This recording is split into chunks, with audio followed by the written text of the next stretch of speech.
friends, welcome back to Food Prep Guide. If you have ever wanted a clear demonstration of what does fingertip tighten mean, this video is for you. We have had several people comment lately asking for a clear and detailed demonstration of exactly what fingertip tight looks like. I understand that it's kind of a subjective term, means different things to different people, so let's chat about that today. So just in case anyone is brand new to canning, what fingertip tight means is, well, this is a sealed jar, but pretend it's not sealed. It's when you are preparing your canning jars, you're getting ready to put them into the canner. The very last step is to put on a new clean lid and then your ring to fingertip tight. And then the jar is ready to go into the canner. The reason why fingertip tight matters is because if you screw it down too tight, you risk the lid buckling, like literally bending. If you do it too loose, you risk the seal lifting up and not getting a good solid seal during the canning process. The other issue with screwing it down too tight, besides the buckling, is that it makes it that much harder for air to escape the jar, which is the whole purpose of canning, is pushing the air out of the jar and getting a vacuum seal. So it is a nuanced thing, but it is an important thing to get the lid on or to get the ring on just right. So let me set up the camera and give you a close-up view of what I'm about to demonstrate. But I did want to mention that what I'm about to show you is not the end-all be-all rule for fingertip tight. It's the way that I have done it for years, and it's just the way that I know in my head I'm going to get the ring seal just right. So I'm just going to share what I do, share what I know, and hopefully it helps you. Okay, I'm going to give you two views of this. First, a side view, and then I'm going to give you a top-down view. So what I do when I am screwing a ring onto fingertip tight, what the books and the documents, what they say is to turn to the point of resistance. My problem with that in the past is that the very first point of resistance still leaves a very loose ring.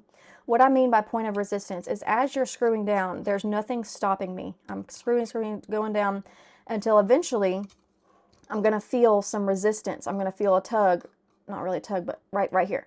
So I just hit it to where I was turning, and then I was starting to be stopped by the ring sitting into the grooves of the jar. That's what they mean by point of resistance. Now, if you go to the very first point of resistance, which is right there, it is still a very loose, it is still a very loose ring. So here's what I have done over the years. I go to the point of resistance and then a quarter turn more. And I want you to picture a clock face and picture turning from 12 to 3, a 15-minute quarter turn on the clock. That's what I mean by point of resistance and a quarter turn more.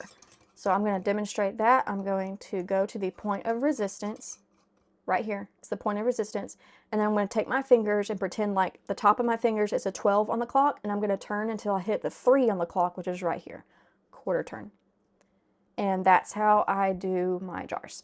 And now it is pretty snug, but it's not, I can still turn it down more like I just did. I just turned it down more. And that's what you don't want to do with canning. You don't want to screw it down like that. You don't want to do what I just did there. That's when you get it too tight. But going to the point of resistance, pretending my finger is at the 12 and turning to a 3-ish. I was just thinking it may be more like a 2. It just depends on the position of the ring, which I think you'll get a feel for once you start thinking of it in terms of the hands on a clock. You'll get a feel for whether you need to go from 12 to 2 or 12 to 3, depending on where you first felt the point of resistance. Okay, let me give you a top-down view real quick. Okay, let's close out this video with a top-down view because I think that will probably be pretty helpful. So I'm going to put my ring on and go to the point of resistance, which is right there. And then I'm going to do a quarter turn more, pretending like my fingers right here are at the 12, and I'm going to go to either the 2 or the 3, depending on, where I first felt that point of resistance. That is where the subjectivity comes in, where people are like, I don't know what it means, because it's subjective when you feel the first point of resistance. Some people are going to feel, they're gonna feel like the slightest bit of resistance is going to be it, and others are going to want to feel it a little bit more. And that's what I mean by judging whether you need to go from 12 to 2 or 12 to 3. So I'm going to go from 12 and do, okay, so that time it was 3, 12 to 3. So let me do it one more time. Okay, going to the point of resistance right there, and then I'm going to do a quarter turn. It's I'm having a hard time. I'm holding the camera and holding this at the same time. It's giving me it's the jar is turning with me.